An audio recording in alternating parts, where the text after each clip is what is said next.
every bad thing that happened, they say it's me. Because I got connection with Africa. You see, I am a hybrid bee. The donkey dead. Is I kill it? The dog died. I sting he. The man drunk. They blame me because they say I is African bee. Italian strain is honeybee. They live peaceably and don't sting wantonly and don't kill nobody. They flit from tree to tree, flower to flower, collecting nectar to make honey. We all in this thing together, making honey, flying from flower to flower, and in the process, pollinating flower. Sometimes we use a sting, not aggressive, but defensively. Every bee does this, you see. Not only we, African bee.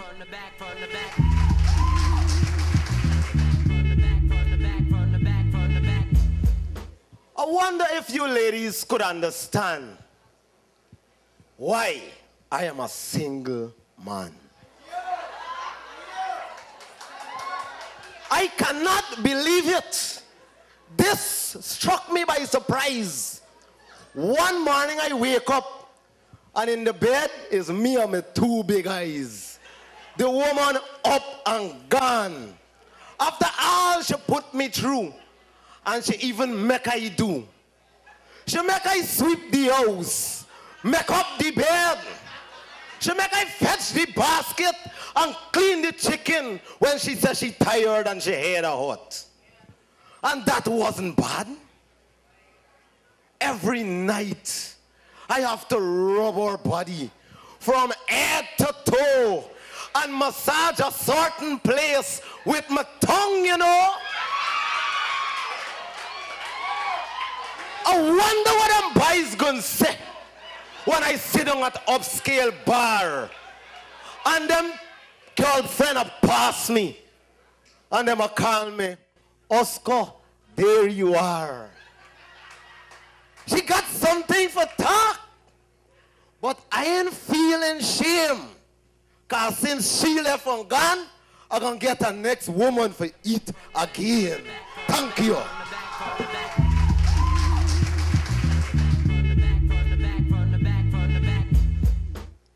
Isn't it funny how a woman who has been beaten beyond the point of consciousness swears that she would never go back to her abuser?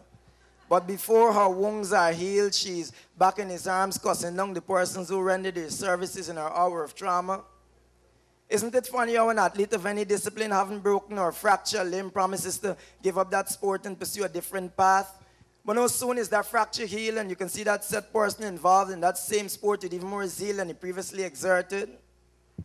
Isn't it funny how teenage mothers swears after their first conception, me, I could never get catch in this situation again, which promises excruciating pain. See, one would expect their words to be factual as they utter these ramblings with pure disdain, but the sad reality is give them a few months and they're back in the same vein.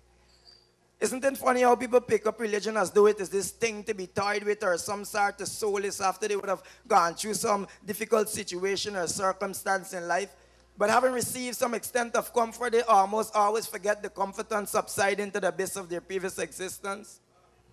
Isn't it funny how people cling to bad habits with much more alacrity than they cling to good ones? See, I could never fathom how a man would find himself easier drawn to a spliff, heroin, or even cocaine, but that same man would look at the book as though it is this poisonous, injurious to his health and something never to be ventured into. Isn't it funny how we all perceive the love as teenagers as this one and only God-sent person for us that we would surely die for without But having grown up, we have now, through experience, come to that stage whereby we're truly cognizant of the fact that love, more than anything else, consists of an individual's ability to perpetually forgive his or her spouse for the humanity. Forgiveness for humanity, for it is our innate nature as human being that causes us to err continuously. Isn't it funny how one would want to assume the role as an educator, a teacher, parent, friend, or even a role model, and the major advice that these people can render is do as I say and not as I do. Come on, how can you expect me to learn from you and not emulate your actions? Isn't it empirically proven that a significant proportion of what we learn come from what we see? Then should I garner that the so-called major advice that you dished out so unreservedly was nothing but a sham, a facade to hide your true identity from me? So isn't it funny how our black brothers and sisters treat each other? You see, we're always so quick to castigate and decimate our own, always professing ill will and wishing that no good will prevail over our own. We behave as though they're out worth or merit, but in the same breath, we can muster just enough love and care to oversee the well-being of persons of varying ethnicities. You see, the thing that accelerates our decline is right in front of us, but it's just that our eyes are always wide shut. So isn't it funny how everything in this world is laden with irony, how persons are never who they say they are, their actions are always the antithesis to the advice they give, persons' words are never they born. Damn, this shit is confusing and soothing, depending on which angle you're looking from. So isn't it funny how this world is nothing but an astronomical charade? Thank you.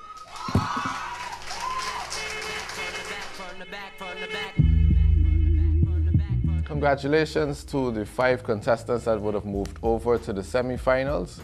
And thank you to the others that unfortunately you didn't make it to the next stage, but thank you so much for your participation, and we hope that you come around to the upscale a whole lot more often.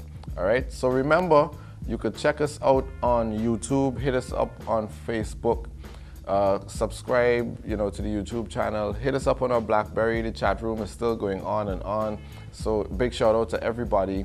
And remember, if you want to be a part of our show, just to come look, because stage 2 is already packed. We already got participants set for that. Could you believe that? We already got participants for that. So make your reservations to get a space to witness this Slam Series live. 225-4721 is the number you need to call. And please call early, because spaces are like running out in that place, okay? So much for now. See you next time on Voices and Flow.